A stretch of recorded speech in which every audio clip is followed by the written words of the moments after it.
Olá, tudo bem? Como vai você? Seja muito bem-vindo, muito bem-vinda. Está no ar mais uma edição do Alesp Cidadania. E aí, quais são os seus projetos para 2025? Pretendendo estudar alguma área específica? Quais seriam os seus conhecimentos? Olha, 2025 promete nas áreas de tecnologia, aperfeiçoamento de dados. Será o que vem por aí? Na medicina, na cultura, na saúde, no jornalismo? Será que o mundo estará cada vez mais tecnológico? Pois é, aqui ao meu lado está o consultor em RH, Caio Iannicelli Cruzeiro. Seja muito bem-vindo ao nosso programa, que bom tê-lo aqui conosco. Muito obrigado, Arthur. E aí, dei essa introdução aqui, a gente precisa entender, né? Até mesmo porque as pessoas estão cada vez mais tecnológicas e as nossas profissões também, não é, Caio? Exatamente. A gente está passando por um momento no mundo muito peculiar, porque os próximos anos eles serão cruciais no processo de transformação digital. A gente já está sentindo isso e sentiu fortemente durante a pandemia, e os próximos anos prometem, de fato, transformar muitas profissões. Que profissões seriam essas agora, logo em 2025? Perfeito. E é importante agora a gente começar a aterrissar as coisas e pensar que não é mais uma realidade daqui a 10 anos, já está acontecendo. Se a gente olhar para 2025, tem 3 áreas especificamente que eu gostaria de focar que terão um grande impacto e que a gente já vai ver isso no próximo ano. A primeira delas é a minha própria área, que é a área de recursos humanos, de RH. Por incrível que pareça, por mais que a gente já esteja utilizando uma série de tecnologias em recursos humanos, isso nas empresas, nas consultorias, no mercado em geral, as habilidades que a gente chama de soft skills, que são as habilidades comportamentais, estarão muito em alta em 2025. Isso faz com que profissões como a de RH estejam, de fato, não só tendo uma grande quantidade de vagas, mas também uma grande busca das pessoas por desenvolvimento. Interessante trazer essa menção, cada vez mais por um estado como o nosso pujante. Aqui está o maior número de oportunidades, dizem os especialistas, e aí isso vai aprimorar cada vez mais. Então, a tua área é RH. A gente pode mencionar também áreas específicas como saúde, a ciência propriamente dita. Que mais áreas? Perfeito. Quais mais, né? As outras 2 áreas que são interessantes da gente olhar para 2025, primeiro, a área de tecnologia, também está passando por grandes transformações e talvez seja até engraçado porque é uma área que também está passando por automação. Isso significa que existem profissões dentro de tecnologia que estão deixando de existir e novas profissões surgindo, como é o caso da parte de dados, que ganhou muita força durante a pandemia e as empresas começaram a contratar diversos profissionais hoje que trabalham os dados da organização, para chegar, quem sabe, num momento de ter o famoso algoritmo, de ter a ciência de dados. Muitas empresas no Brasil ainda não estão lá e elas perceberam que elas precisam começar a trabalhar a base e ter, de fato, base de dados aí confiável. Então, essa é a segunda. A terceira está muito conectada com sustentabilidade. A gente tem falado no mercado sobre as green skills, ou as capacidades verdes. E isso está muito em alta e para o ano que vem, novas profissões estão surgindo e vai aumentar muito a demanda de profissionais que trabalham com sustentabilidade. Isso já tem pesquisas mostrando que, globalmente, a perspectiva até 2030 é ter mais de 100 milhões de posições conectadas à sustentabilidade que hoje ainda não existem. Você fala 2030, parece que está tão longe, mas na verdade logo ali, né, gente? Lembrando que a gente está em 2025 praticamente, então iniciando o ano quase nessa ideia, então, de um mundo cada vez mais tecnológico, né?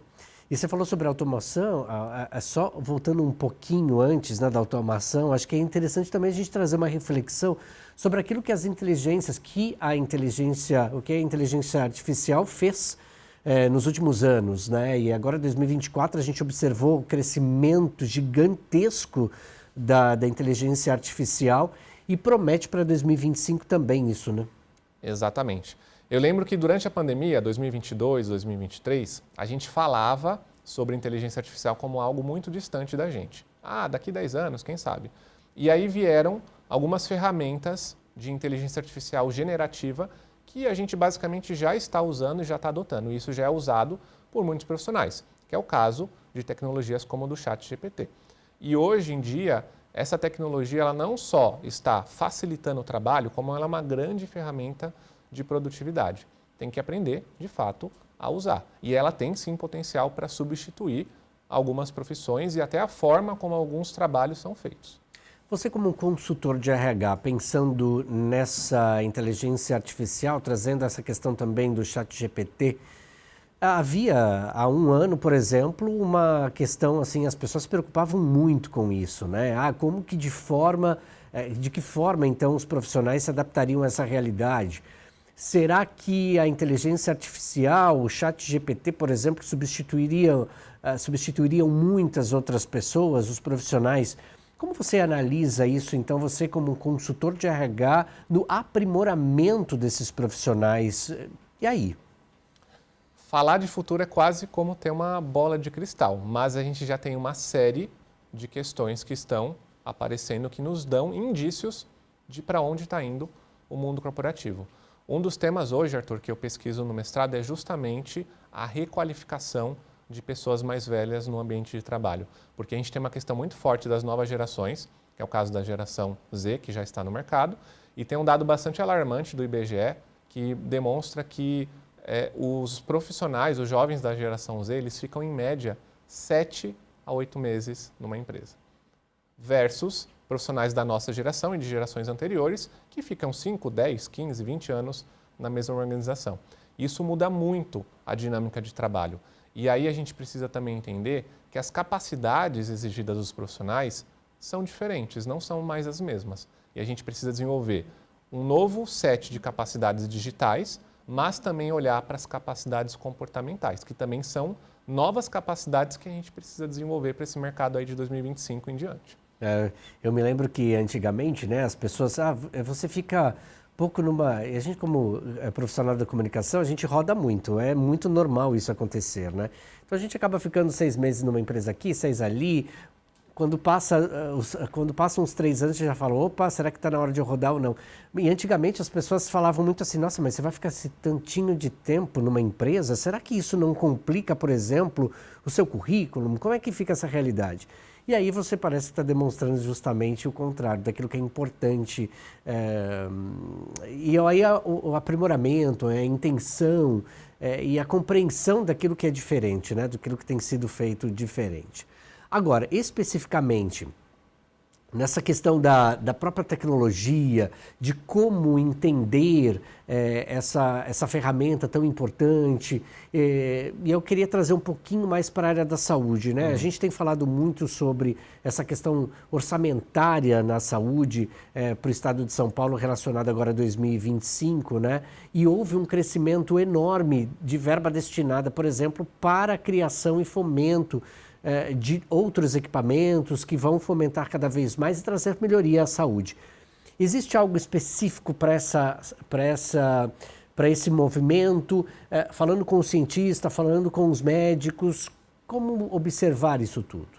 Essa é uma questão bastante complexa e é interessante você mencionar essa questão que teve de aumento de investimentos na área da saúde, porque essa é uma das áreas de preocupação comparado com outras áreas que estão muito mais avançadas em termos de tecnologias de automação. Embora a gente tenha tecnologias de ponta na área da saúde, especialmente na medicina, essa é uma área, quando a gente olha para a realidade do Brasil, do SUS, dos hospitais, até mesmo dos hospitais de ponta, a gente ainda tem muito o que desenvolver em termos de tecnologia e automação. E isso também perspassa os profissionais dessa área, que ainda estão atuando num ambiente muito analógico. Então a gente ainda tem um desafio grande e isso também vale ressaltar que é necessário que a gente pense em políticas públicas de requalificação de profissionais, porque as tecnologias estão vindo e quando a gente olha para o ambiente de hospitais e de clínicas, a gente ainda tem muitos profissionais atuando de maneiras bastante analógicas.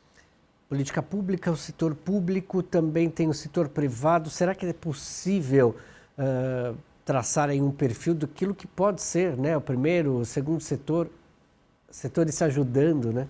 Exatamente. A gente já tem casos hoje, inclusive do setor privado, né, que apoia, e isso é bem comum na parte de hospitais, gestão de hospitais, e você tem alguns hospitais hoje no Brasil de ponta que têm tecnologias globais que muitos outros hospitais e clínicas não têm. Então, eu realmente acredito que tenha uma grande oportunidade não só dessas parcerias entre o público e o privado, mas é muito importante ressaltar essa questão das políticas públicas que a gente ainda percebe que tem bastante oportunidade.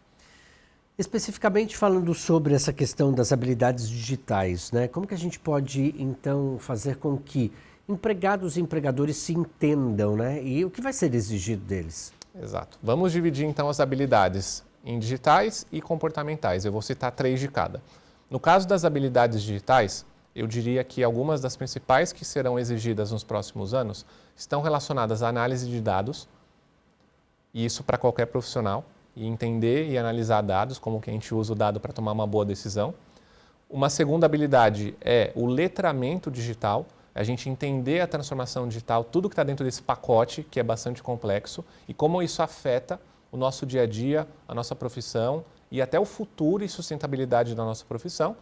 E uma terceira habilidade muito importante quando a gente olha para a parte digital é a gente fazer um bom uso de ferramentas de inteligência artificial generativa, que já estão aí no mercado e já existem várias.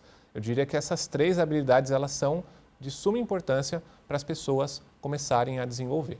Quando a gente olha o comportamental, é importante ter em vista que não basta eu ter boas habilidades digitais se eu não conseguir também desenvolver a parte comportamental. E aí eu cito 3 também. A primeira é habilidades de transformação cultural e eu me adaptar aos novos ambientes. Então eu tenho uma boa adaptabilidade. A segunda habilidade ela está conectada com eu entender que eu estou aprendendo o tempo inteiro, que é o que a gente chama de lifelong learning. A gente aprende o tempo todo. E isso, independentemente de eu ter 20 anos, 30, 40, 60. Eu preciso adotar uma mentalidade de aprendizado contínuo, porque isso também vai aumentar as minhas chances de ter sustentabilidade no mundo no qual a gente pode chegar facilmente aos 100 anos, em termos de longevidade, e a gente também sabe que no Brasil a nossa aposentadoria está cada vez mais distante. A gente precisa também entender que talvez não é com 60, com 65 anos que eu estarei aposentado. E o que eu faço com isso? Como que eu me adapto? Então a gente tem um ambiente no qual o indivíduo precisa se adaptar, correr atrás, buscar informações, se capacitar, mas a gente também tem o outro lado, que é o lado das empresas, de também prover aquilo que a gente chama de requalificação ou reskilling, que é de fato ter processos, políticas e uma cultura na qual a gente precisa apoiar os colaboradores a se adaptarem a esse novo mundo. Essa questão da sustentabilidade tem sido de fato assim uma linha mestra, né, na criação de novas profissões, e isso agora fica cada vez mais evidente com essa sua fala. Exatamente. E no caso especificamente de sustentabilidade, eu falei da questão da quantidade de cargos que vão surgir, e a gente precisa entender que o mercado de trabalho ele ainda está muito focado naquilo que a gente chama de ESG. ESG é a parte de Environmental, Social e Governance. Então a gente está falando de governança, a parte social e ambiental das empresas. O ESG ele tem como objetivo reduzir risco financeiro da empresa. Então a gente está falando de relatórios de sustentabilidade, de indicadores, de processos que ajudam a empresa a reportar isso para os seus acionistas. Sustentabilidade é um conceito mais amplo. ESG está dentro de sustentabilidade, mas sustentabilidade não é só ESG. Quando a gente fala de ter sustentabilidade na empresa, a gente está falando inclusive de mudar a cultura. A gente está falando de mudar a maneira como a empresa faz negócio. Até porque os nossos recursos são finitos, a gente já passou uma linha importante como humanidade, não é só uma questão de gastar os recursos, a gente passou a destruir também e talvez chegar num ponto que não seja mais reversível. Então, se as empresas não mudarem a mentalidade e entender que sustentabilidade tem que estar no centro do negócio, não basta ter só práticas de ESG. Ô Caio, você é formador de pessoas, você é um consultor de RH, né? E aí a gente está falando aqui sobre diversas gerações também, nessa sua fala você já trouxe essa informação.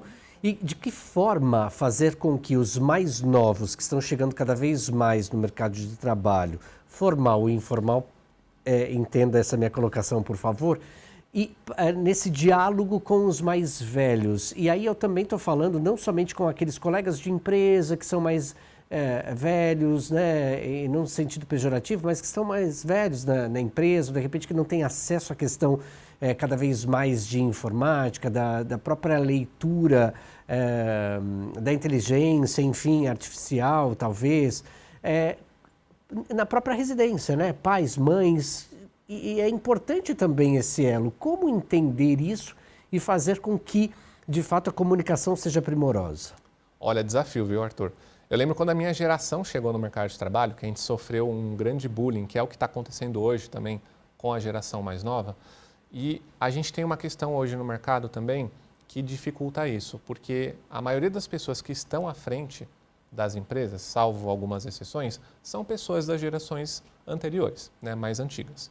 E as pessoas que estão chegando no mercado de trabalho, dessa geração Z, elas já nasceram num ambiente totalmente digital. E elas cresceram de uma maneira diferente da minha geração e das anteriores.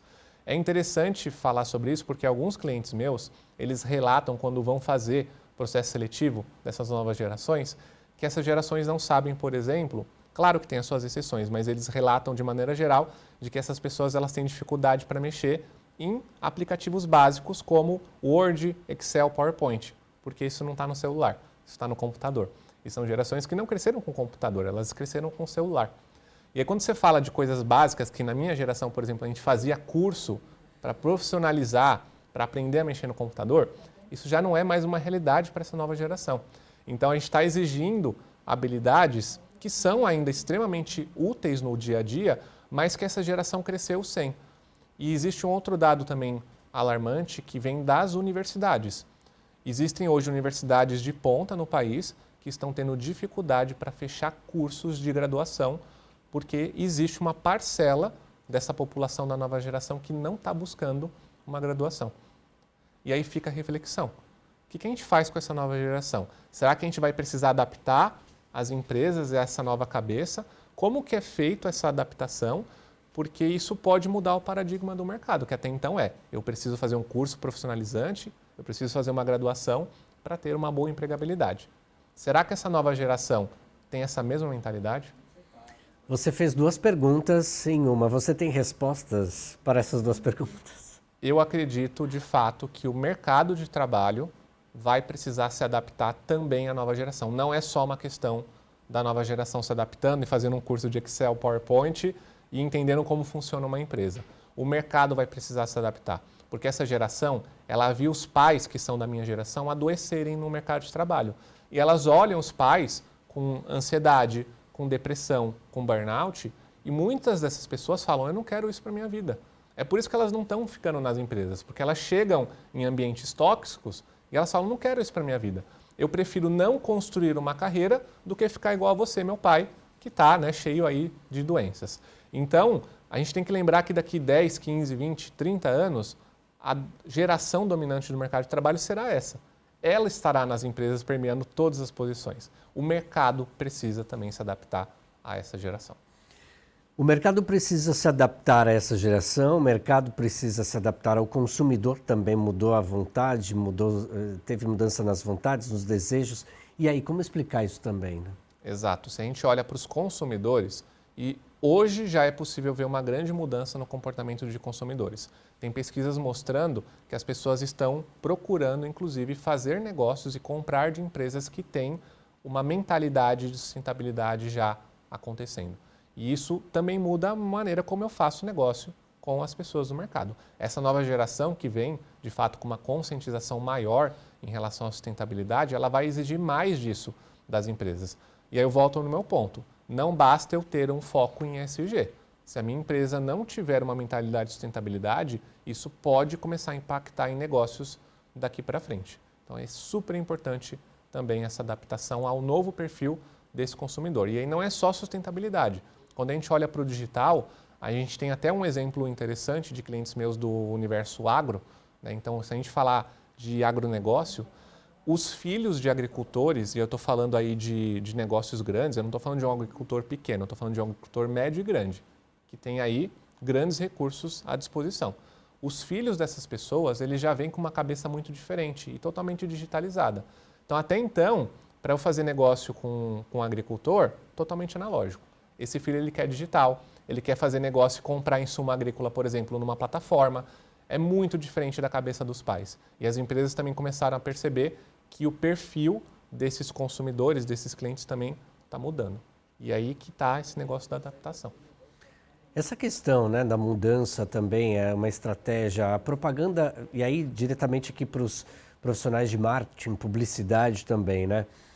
A gente tem observado que com as redes sociais as propagandas são outras, né? São completamente distintas, diferentes. E aí se a gente parte para a televisão, por exemplo, a gente está aqui numa empresa pública, mas se a gente olhar para uma empresa comercial, né? Os grandes veículos de comunicação, eles estão fomentando peças publicitárias, o marketing que é pensado, então, são pensadas essas peças. E hoje são artistas, por exemplo, internacionais que têm feito a realidade dessas empresas também aqui no Brasil, né? E aí essa mudança também vem como uma inteligência, não é artificial, mas a gente pode talvez entrar aí nessa seara também, né? Marketing e publicidade, Arthur, é um caso bem curioso, porque especialmente a parte de publicidade, ela já foi altamente afetada por inteligência artificial. Hoje, para você ter uma ideia, tem empresas que estão fazendo uso de ferramentas de inteligência artificial, substituindo o trabalho de profissionais e agências de publicidade. Então, eles estão usando imagens geradas por IA, vídeos gerados por inteligência artificial, e isso também tem feito com que as agências e os profissionais de publicidade precisem se reinventar. E a grande questão é como eu uso a tecnologia ao meu favor para acelerar o processo, para ser mais produtivo, em detrimento a ser totalmente substituído. E no caso do marketing, já mudou muito as estratégias de marketing também das empresas. No seu ramo, por exemplo, de comunicação, a gente percebe hoje uma grande estratégia das organizações de usar micro-influenciadores de redes sociais, que antes você pagava lá milhões para ter um ator, uma pessoa conhecida para fazer uma publicidade, e hoje as empresas têm utilizado micro-influenciadores. Isso muda muito a dinâmica também de mercado, né? E como achar essas pessoas, como utilizar em prol da minha marca, né? É interessante, até mesmo se antigamente os líderes, né, procuravam, por exemplo, nas universidades, os profissionais, eles também estão procurando nas redes sociais. Já visto que a gente tem observado muito isso, né? Comentaristas que vão surgindo nos veículos de comunicação, jornalistas que eram influenciadores vão se tornando jornalistas e assim o mundo vai seguindo. Eu falei sobre essa questão de trazer, então, profissionais internacionais para as nossas peças comerciais, mas eu queria que você desse para a gente também, por gentileza, Caio, um panorama daquilo que está sendo feito fora do Brasil, né, em tudo isso que você já está nos comentando desde o início do nosso programa, e para a gente entender como que as empresas internacionais também estão influenciando as brasileiras. Perfeito. Um grande movimento que se iniciou na Alemanha foi da indústria 4.0. O que é isso? Basicamente, é um conjunto de tecnologias e práticas que revolucionou a maneira como as empresas fazem negócio, especialmente as empresas que tinham produtos físicos. Então, elas mudaram toda a sua cadeia, começaram a trazer tecnologias e hoje a gente vê isso fortemente influenciando também o mercado não só no Brasil, mas da América Latina. A gente tem um grande caso que aconteceu durante a pandemia, que foi o caso das empresas de entrega de produtos, né? Então, você compra na internet e você recebe na sua casa.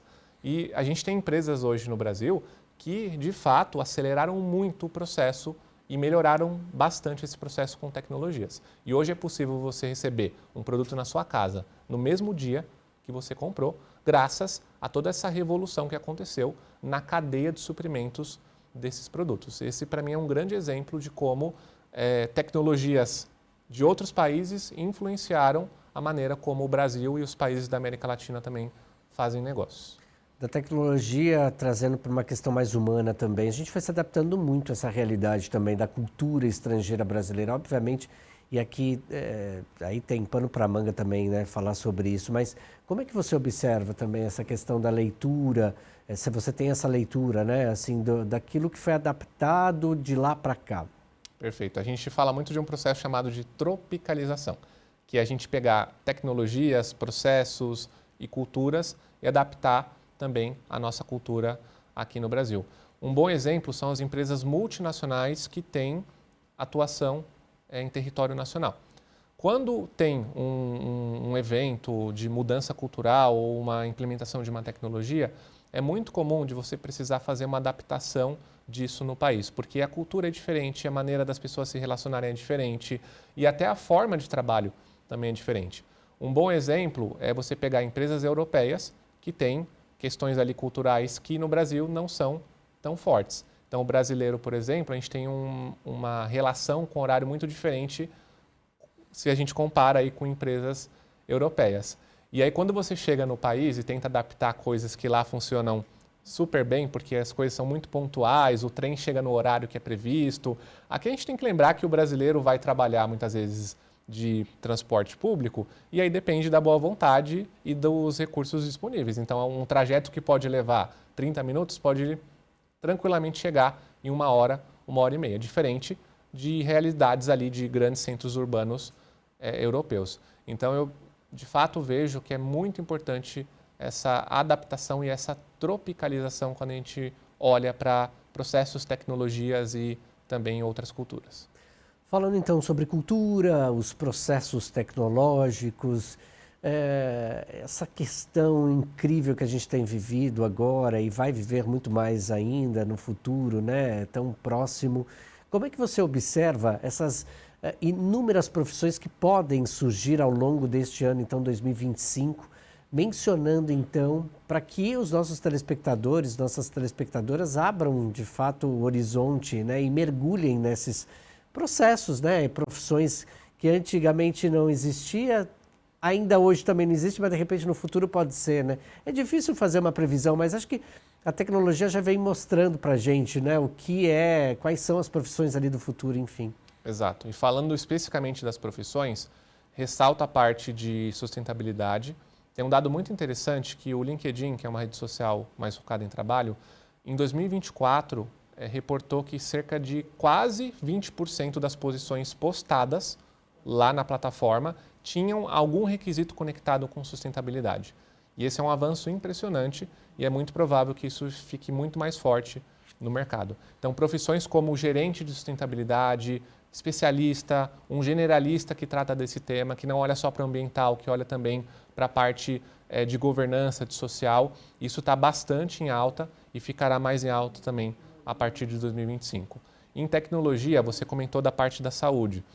Você tem hoje grandes movimentos de empresas americanas, por exemplo, adquirindo startups de saúde e entrando em mercados que até então elas não estavam, que é o caso de uma das maiores empresas aí do mundo, que entrega produtos na sua casa e provavelmente você deve utilizar também. Essa empresa começou a adquirir startups na área da saúde e ela tem trabalhado ativamente porque ela percebe uma grande mudança no mercado também no ponto de trazer tecnologias conectadas à longevidade, que é uma das grandes questões da humanidade, né? E aí, falando de tecnologia, a gente também tem profissões como a questão de dados, né? E você vai começar a ter posições e cargos conectados à ética relacionada à inteligência artificial. Um coordenador, um especialista de ética de inteligência artificial, por exemplo. Caio, você tem reunido então diversos conhecimentos, eu estou aqui em mãos com o teu livro, inclusive. Como é que foi então? Gostaria que você contasse um pouquinho para a gente a criação, trazer então, na verdade, todos esses teus conhecimentos para um livro. Boa. Tem uma frase que eu falo no livro que é muito importante para quem está vendo esse programa. O mercado de trabalho mudou, esqueceram de te avisar. Isso aconteceu fortemente também durante a pandemia. As pessoas hoje, elas ainda estão numa estratégia muito forte em termos de carreira, que é, eu vou mandar currículo, eu vou me inscrever numa vaga numa plataforma e eu vou ficar de olho ali no LinkedIn. Te digo, isso não é suficiente. Hoje em dia, para você se recolocar, seja você um estagiário, um analista, um líder, o processo de recolocação mudou também. E hoje, o networking, que é a qualidade do seu relacionamento, a sua rede de relacionamento, ela tem um papel fundamental na sua recolocação e, mais do que isso, na sustentabilidade da sua carreira. Então, se eu pudesse dar uma dica para o telespectador, foque também na construção da sua rede de relacionamento. Porque o brasileiro ainda tem muito uma questão de que é QI, é quem indica. Isso já, óbvio, isso ainda existe nas empresas, mas não é só isso. Eu preciso hoje, para garantir a sustentabilidade da minha carreira, olhar para a qualidade da minha rede de relacionamentos e desenvolver isso ao longo da minha vida. Já deu um start, já estou curioso. Sem dúvida alguma vou devorar este livro. Opa! Agora, me conte uma coisa, trazendo exatamente os teus conhecimentos com aquilo que você falou para a gente aqui agora, amarrando todo esse nosso bate-papo. Nós estamos na Assembleia Legislativa do Estado de São Paulo. Aqui, 94 parlamentares trabalham de fato, para trazer ideias, né, melhorias às diversas áreas do conhecimento, a saúde, enfim. Queria que você falasse um pouquinho também, trouxesse, de repente, algumas ideias aos nossos parlamentares para que, de fato, leis fossem aprovadas e leis precisas, né? Exatamente. Uma das coisas que eu tenho visto no mercado, a gente está com uma taxa de desemprego baixa. A gente está falando aí de 6,4% segundo o IBGE. Mas a gente não pode só utilizar esse indicador como base. O mercado está passando por uma grande transformação. Muitas pessoas vão precisar se adaptar a esse mercado e não basta eu ter iniciativa própria, como eu falei. Eu preciso me requalificar e garantir a sustentabilidade da minha carreira. Mas precisa também ter ações vindas dos nossos governos. Porque sem essas ações, a requalificação ela vai ser muito mais difícil. E a probabilidade de muitas pessoas perderem o emprego e terem ainda mais dificuldade para se recolocar vai ser muito maior. Então a gente precisa começar a agir já, porque a gente não está falando de 10, 15, 20 anos para frente. A gente já está falando de um negócio que está tomando uma proporção que a gente não esperava que ia ser tão rápido, que é o caso da inteligência artificial generativa. Isso já está acontecendo. A gente precisa avançar em políticas públicas, não só de requalificação, pensando em pessoas mais velhas, e quando eu falo mais velho, tem pesquisadores e cientistas falando de que a partir de 40 anos já é possível hoje sofrer com etarismo, que é o preconceito por questões de idade. Não é mais 50, não é mais 60, é 40. Então a gente precisa investir em requalificação, porque a gente vai ter uma parcela da população extremamente qualificada sem emprego versus uma população que ainda está se adaptando ao mercado de trabalho, que são as novas gerações. Então as empresas elas têm muita oportunidade de aproveitar essas gerações antigas. E os governos podem sim atuar em políticas aí de fomento dessas gerações, das gerações mais antigas e requalificação que vai abranger toda a população. Tá aí, então, as palavras e orientações, então, do consultor em RH, Caio Iannicelli Cruzeiro. Eu quero muito agradecer a sua presença, a sua participação aqui, neste que é um programa fundamental, trazendo direitos e deveres aos cidadãos e cidadãs deste Estado. Muito obrigado, Caio. Eu que agradeço, Arthur. E a você que esteve conosco durante a transmissão do Alesp Cidadania, pessoal, olha, 2025 começou. A gente precisa entender, na verdade, que nós estamos num novo tempo, num novo momento e vai ser exigido e muito de nós. E aí, tá preparado? Preparada? Vamos juntos. Muito obrigado pela sua audiência, muito obrigado pela sua companhia. A gente se encontra na programação da Rede Alesp. Tchau.